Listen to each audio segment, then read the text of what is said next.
Protons. Majority of hydrogen you find is going to be a proton, okay? So let's see if we can get all this to stay in there. In the sun, when it fuses two protons together, more massive neutron. Okay, so the way we draw this with the quarks, see, this is what's so cool now. Any child can understand it. That's the way God made it.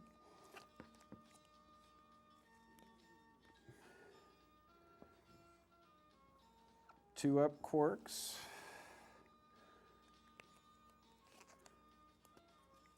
A more massive, bigger down quark. Now, doesn't that look like a little sleepy thing?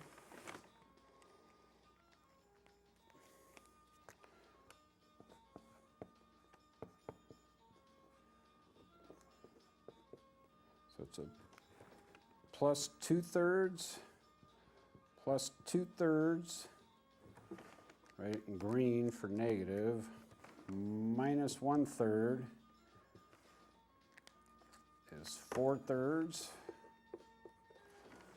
with, no, it's not, 4/3 minus 1/3, we're going to keep it red, minus 1/3 equals 3/3, which equals 1. So that's the +1 charge on the proton. So Lilia, Blanca, draw a proton. Two ups and a down, circled with red. So what the sun is going to do, it's going to push two of these together.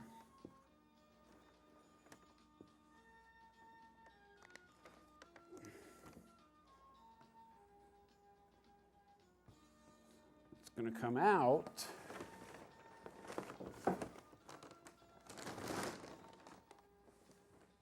It's going to now be two down quarks and a little up quark. So the overall charge of that is neutral,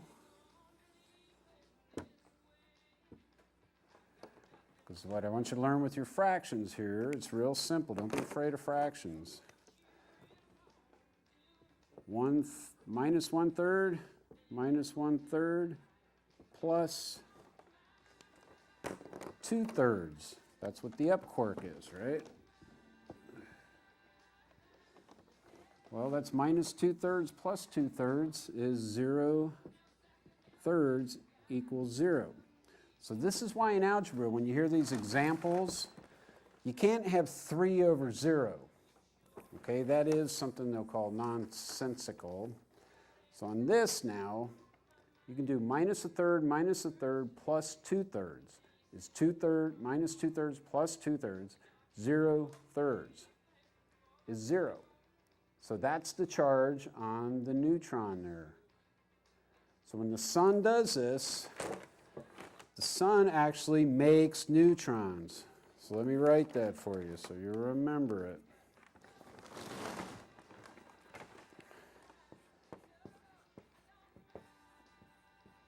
Nobody knows this. They do this in astronomy magazine every year. We're going to talk about quarks. Remember, and they put them the same size and stuff. The sun makes mass. Right? The neutron's bigger. Now what happens is it's held with another proton here. So it's still called a hydrogen atom. It's heavy hydrogen. I don't know why I keep leaning over the microphone. I got the little one now. Okay, so the sun makes mass. If you know that, you know what's happening. It makes heavy hydrogen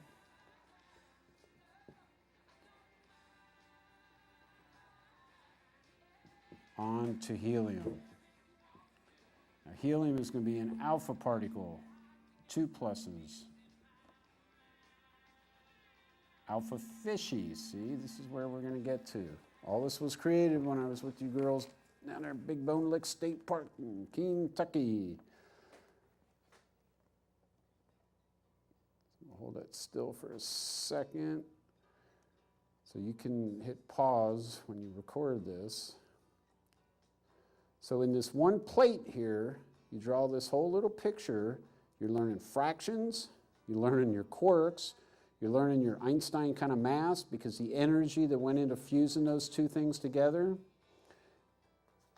had to make mass, which is antimatter in this case. It's a positive electron. So this thing came out of there. Instead of an electron, they call it a positron. That's antimatter. It's not science fiction stuff anymore. Antimatter exists. They have things called positron emission topography. Shoot you full of some technetium, and that'll decay down and kick out a positron, which will annihilate with any electron, the first one it finds. Bam, you got a gamma ray, so you got a detector that'll pick up the gamma rays coming out of wherever that technetium you swallowed went to, your thyroid, for example, or something. So positron, well, your brain too. They check out the sugar things when you're digesting sugar, using your brain, it's burning sugar. So they can lace it with some stuff that'll make positrons. So you're not detecting the positrons. What you're detecting is a positron that annihilated with the first electron it found. Antimatter, matter, makes energy, and that energy is a gamma ray, so you're picking up gamma rays at a certain part of the brain that gets excited when you're talking or saying a word that begins with a B or something. So the sun right now is making antimatter, it's making mass, and how do I remember this? The third thing in this equation, if you really want to get it all down, is the neutrino, okay? So that gets the Greek letter nu, and you put the little signal for electron on there. So this is called a neutrino. That's baby neutron, right? So the three things you're going to get. Antineutrino is what's paired up with the positron. When those two are bound together, I call that the weak nuclear force. So the positron-neutrino bound, bang. What's holding these together here are the gluons, which I like to use different colors for. And I didn't grab those markers, so we'll just use the ones we got here. Three quarks, there's three neutrons holding those together. The proton has three quarks, so there's three. I just draw all these together. And the blue, I should at least find the blue one I dropped, right? So 6 gluons are the strong nuclear color force. 6 gluons total. That's in our finished product here, the deuterium. 6 gluons, called deuteron. Deuteron, ron, deuteron, ron, deuteron, oh, deuteron. So there's the whole plate to know the college level. We've got the quarks, we got the mass it made, we got the positron, we got the antineutrino, and then our next step is to take it to where the deuterons make the alpha fishy. So stop there for a little second and try and regain our composure.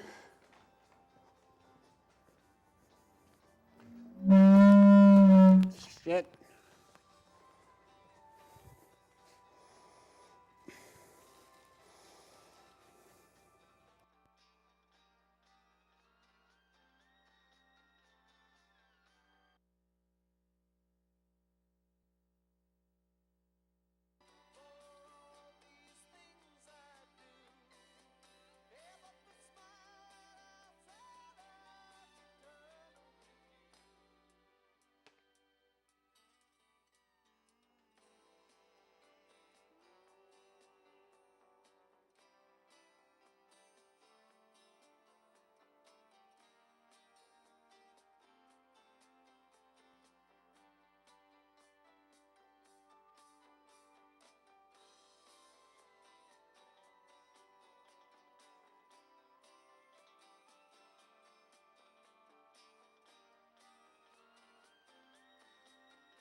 So both worlds now. Here we go. We even got the echo.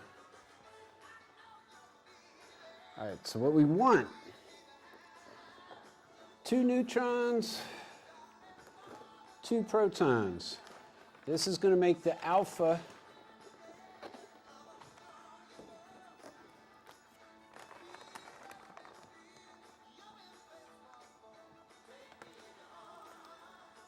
particle. 2 protons.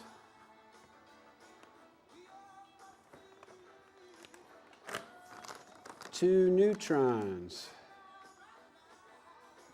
Down quark, up quark. Can I draw these upside down? Down, up. Okay, the gluons. Remember, there's 3, 3, and then from here you can go 1, 2, 3, 1, 2, 3. It's a strong force. Gluons, that in black. Gluons, strong force.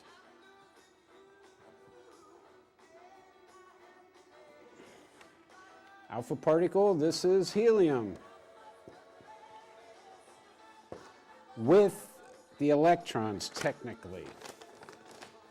So to keep all this in perspective here, you're going to have a little teeny electron out there,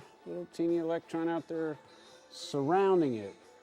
Low density, all the mass is going to be in the middle of this. This is what Ernest Rutherford was firing alpha particles at a sheet of gold. And what did he discover? All the mass of the gold atom was in the center of it.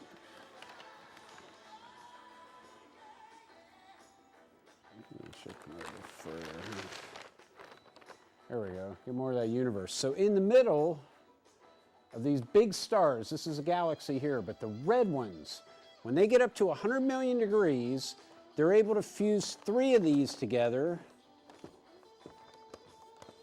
And what this makes is carbon. So you hear of carbon as being called carbon-12. Well, the 12 is 3 of these alpha particles. So what you picture now, we use the alpha fishies. 1, 2, 3 alpha fishies. That's carbon-12. Add another alpha to it. Now you got oxygen-16.